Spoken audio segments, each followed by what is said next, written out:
नमस्कार all dear students, कैसे हैं आप सब साथियों। 5000 क्वेश्चन की सीरीज के अपन ने जो है 33 पार्ट जो है सफलतापूर्वक पूरे कर लिए हैं। आज जो है 34वां पार्ट है। साथियों, अगर आपने बाकी के पार्ट नहीं देखे तो आप जाकर चैनल पर देख सकते हैं, वहाँ पर आपको पूरी प्ले लिस्ट जो है मिल जाएगी।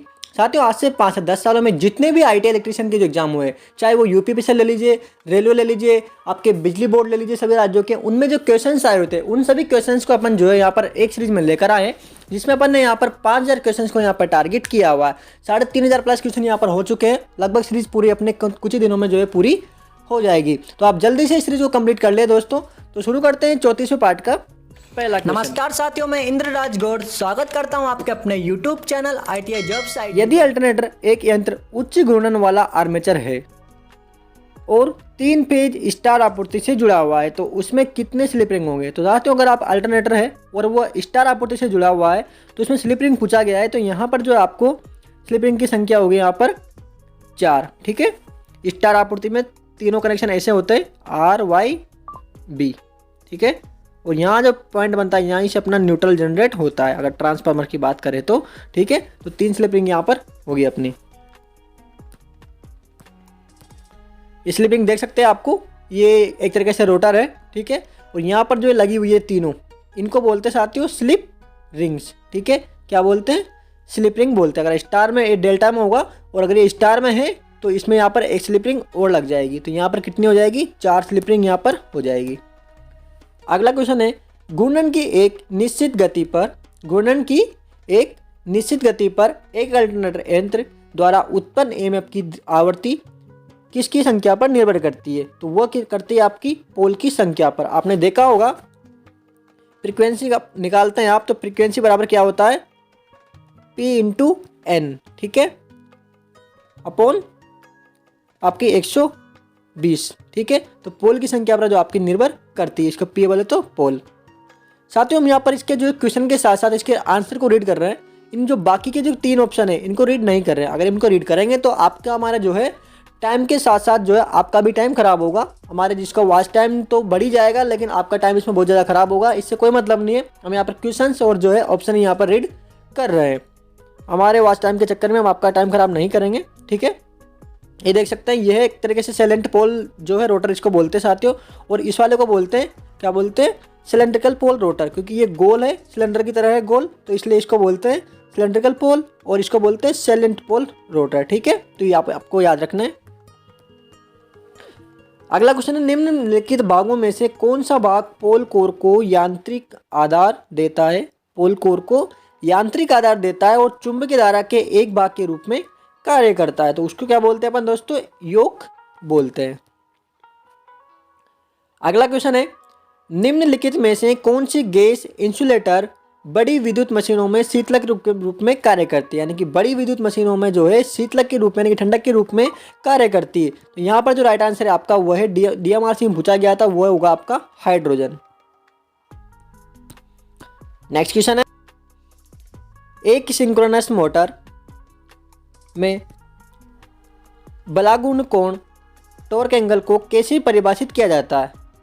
तो यहाँ जो आपका राइट आंसर होने वाला है वो है घूर्णन पोल और स्टेटर पोल के बीच के कोणीय विस्थापन से। तो राइट आंसर आपका होगा C।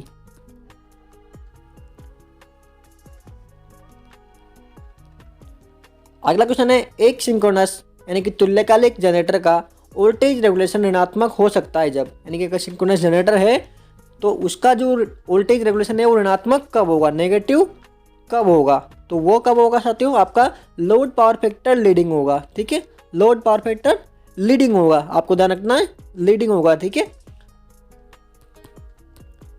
अगला क्वेश्चन है, जब अधिकतम टॉर्क को क्या कहा जाता है? उस अधिकतम टॉर्क को क्या कहा जाता है जो एक सिंक्रोनस मोटर स्थिर अवस्था में रेटेड वोल्टेज और आवृत्ति पर रोटर की किसी भी कोणीय विस्थापन में विकसित होता है? तो इसको कहते हैं लोड रोटर टॉर्क। साथियों, ये सभी ऑब्वियसली क्वेश्चन है। आप जैसा भी एग्जाम देंगे, कोई भी इलेक्ट्रिशियन से संबंधित, मेंटेनर का या फिर टेक्निकल हेल्पर यूपीपीसीएल या BRTG2 का, तो उनमें आपको जो है ये क्वेश्चंस डेफिनेटली वहाँ पर रिपीट होने के चांस बढ़ेंगे। इनमें कोई भी क्वेश्चंस का, यानी कि यहाँ पर आपका जो है ऑप्शन को भी हेरफेर नहीं करेंगे, वो एज इट इज क्वेश्चन ऐसा ही आएगा, क्योंकि ये ऑब्वियसली क्वेश्चन है। ठीक है, अगला क्वेश्चन है, बिजली घरों पर रिएक्टिव पावर नियंत्रण के लिए कौन सा मोटर प्रयुक्त किया जाता है? बिजली घरों पर रिएक्टिव पावर नियंत्रण के लिए कौन सा मोटर प्रयुक्त किया जाता है? तो आपका राइट आंसर होगा वो है सिंक्रोनस मोटर। सिंक्रोनस मोटर क्या होता है साथियों? एक कांस्टेंट स्पीड या स्थिर स्पीड पर चलता है, उस मोटर को क्या बोलते हैं? सिंक्रोनस मोटर बोलते हैं। ठीक है, आप देखेंगे सिंक्रोनस मोटर में यहाँ पर ये स्लिप रिंग लगी हुई है, ये इसको बोलते हैं शाफ्ट। ठीक है, इसको बोलते हैं शाफ्ट। ये हो गया इसका बॉडी। ठीक है, और ये अंदर वाला भाग जो होता है इसको बोलते हैं रोटर। और आपका जो ये अंदर वाला भाग है जो स्थिर रहता है, जो घूमता नहीं है, इसको बोलते हैं स्टेटर। ठीक है, और ये वाला भाग आपका रोटर हो गया। ठीक है, यहाँ पर टर्मिनल बॉक्स आपके ले लेते हैं। अगला क्वेश्चन है, किसी के मदद के साथ एक एसी जनरेटर विद्युत ऊर्जा को बाहरी भार के लिए संचालित करता है। जो एसी जनरेटर होता है वो किसकी मदद से जो है अपन उसमें आउटपुट लेते हैं? तो जनरेटर में जो स्लिप रिंग लगी होती है उसकी मदद से अपन जो है आउटपुट में लेते हैं कोई भी करंट को। ठीक है, आप देखेंगे कि ये आपका रोटर है, इस रोटर में जो स्लिप रिंग लगी होती है इसकी सहायता से अपन 3 तार यहाँ पर लगा के यहाँ से जो है RYB 11 kV 440 वोल्ट इसमें अपन ले लेते हैं। ठीक है, अगला क्वेश्चन, स्थिर लोड और स्थिर टर्मिनल वोल्टेज के साथ, स्थिर लोड और स्थिर टर्मिनल वोल्टेज के साथ एक सिंक्रोनस मोटर का वी कर्व का सेट किसके बीच संबंध दिखाने के लिए खींचा जाता है? तो जो राइट आंसर होगा आर्मेचर करंट और फील्ड करंट। क्या? आर्मेचर करंट और फील्ड करंट। नेक्स्ट क्वेश्चन है, सिंक्रोनस जनरेटर के संदर्भ में निम्नलिखित में से कौन सा कथन सही है? सिंक्रोनस जनरेटर के संबंध में निम्नलिखित में से कौन सा कथन सही है? तो आपका यहाँ पर जो राइट आंसर होगा वो है इसमें स्टेशनरी आर्मेचर और रोटेटिंग फील्ड वाइंडिंग होती है। स्टेशनरी आर्मेचर और रोटेटिंग फील्ड वाइंडिंग होती है। अगला क्वेश्चन है, दो अल्टरनेटरों के समांतर संचालन के लिए निम्नलिखित में से कौन सी आवश्यक शर्त है? तो आवश्यक शर्त जो है आपकी क्या होनी चाहिए कि दो अल्टरनेटरों के अगर आपको 20 बार आवृत्ति है वो समान होनी चाहिए, यानी कि आवृत्ति जो है फ्रीक्वेंसी है वो आपकी समान होनी ही चाहिए। आप देख सकते हैं 10 बार ये है तो इसकी जो आवृत्ति है फ्रीक्वेंसी है वो समान होनी चाहिए, इसका एफ समान होना चाहिए। यहाँ पर आप जो है 1 नहीं 2 नहीं 3 जो है 4 जो है यहाँ पर अल्टरनेटरों को यहाँ पर समांतर संयोजन में चला सकते हैं। ठीक है, अगला question, hydro electric power plant के सर्ज टैंक का होना निम्नलिखित में से कौन सा उद्देश्य है? तो इसमें जो है ये जलमार्ग पेनस्टॉक में वाटर हैमर प्रभाव को कम करता है। क्या करता है सर्ज टैंक? ये जलमार्ग में वाटर हैमर प्रभाव को कम करता है। जब एक शहर से दूसरे कोई क्षेत्र बाहरी इलाका रिसीविंग स्टेशनों को लाइनों द्वारा जोड़ा जाता है उसे क्या कहते हैं? जब एक शहर से दूसरे क्षेत्र रिसीविंग स्टेशनों से लाइनों द्वारा जोड़ा जाता है उसे क्या कहते हैं? उसे कहते हैं सेकेंडरी ट्रांसमिशन लाइन। ठीक है, प्राइमरी ट्रांसमिशन किसे कहते हैं? उत्पादन से उसको बढ़ा के और सेकेंडरी रिसीविंग यानी कि 132 kV वोल्ट 132 kV या 220 kV तक पहुंचाना यहाँ से। ठीक है, यहाँ पर इसका जो 440 kV पर इसको ट्रांसमिट करके। तो राइट आंसर इसका आपका होगा स्टीम टरबाइन।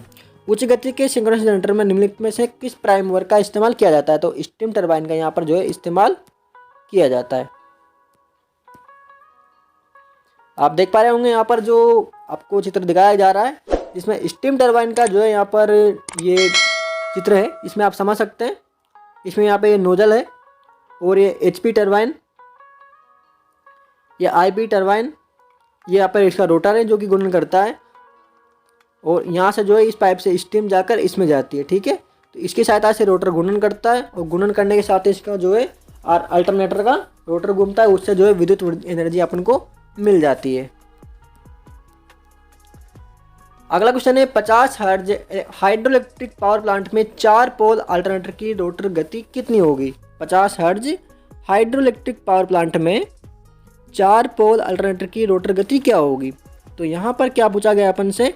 गति पूछा गया है, यानी कि N पूछा गया है 120 × एफ क्या है अपने पास 50 है अपॉन, और पोल कितना है पी अपने पास 4 है। ठीक है, तो 4 को अपन इससे काटेंगे 30 और 30 इंटू 50 तो 1500 RPM अपने पास आने वाला है। ठीक है, तो राइट आंसर आपका होगा ए। आपका फॉर्मूला साथ यही रहने वाला है, एन बराबर 120 इंटू एफ अपॉन पी। इसी फॉर्मूले को आपको हर जगह लगाना है। अगर गति निकालनी है, पोल्स निकालने हैं या फिर फ्रिक्वेंसी निकालनी है तो सीधा आपको ये फॉर्मूला रखना है और यहाँ पर आपको जो है क्वेश्चन सॉल्व कर देना है। अगला क्वेश्चन है एक्साइटेशन बदलकर सिंक्रोनस मोटर को विभिन्न पावर फैक्टर पर संचालित किया जा सकता है। ओवर एक्साइटेड सिंक्रोनस मोटर निम्न में से किस पर संचालित करते हैं? तो यहाँ जो आपका राइट आंसर होगा वो है लीडिंग पावर फैक्टर पर संचालित करते हैं। सिंक्रोनस मोटर में हीटिंग का क्या कारण है? तो इसका जो मेन कारण होता है वो है लोड में अचानक परिवर्तन। क्या है? लोड में अचानक परिवर्तन जो है इसका सिंक्रोनस मोटर में हीटिंग का मेन कारण होता है। अगला क्वेश्चन है सिंक्रोनस मोटर में हीटिंग का कारण क्या होता है? ये अपना क्वेश्चन हो गया। अगला है अल्टरनेटर में स्टेटर कोर किससे बना होता है? जो अल्टरनेटर का जो स्टेटर कोर होता है जो कि स्थिर वाला भाग होता है वो कौन सी जो है सामग्री से बना होता है? तो वो आपका होता है सिलिकॉन स्टील से। नेक्स्ट क्वेश्चन है प्रत्यावर्तक उस समय अधिकतम शक्ति प्रदान करता है जब बार कोण यानी कि लोड एंगल क्या होता है? वो 90 डिग्री पर होता है, तब वो जो है अधिकतम जो है शक्ति प्रदान करता है। अगला क्वेश्चन है क्या होता है जब एक अल्टरनेटर को अति उत्तेजित कहा जाता है यानी कि ओवर एक्साइटेड कहा जाता है? किस कंडीशन में? जब वो क्या होता है पश्चगामी शक्ति गुणक पर होता है। ठीक है, अगला क्वेश्चन है डीजल जनरेटर की ओवर स्पीड से प्रोटेक्शन की जाती है यानी कि डीजल जनरेटर की ओवर स्पीड से प्रोटेक्शन की जाती है। तो राइट आंसर वो है गवर्नर नाम का एक डिवाइस होती है उसके द्वारा।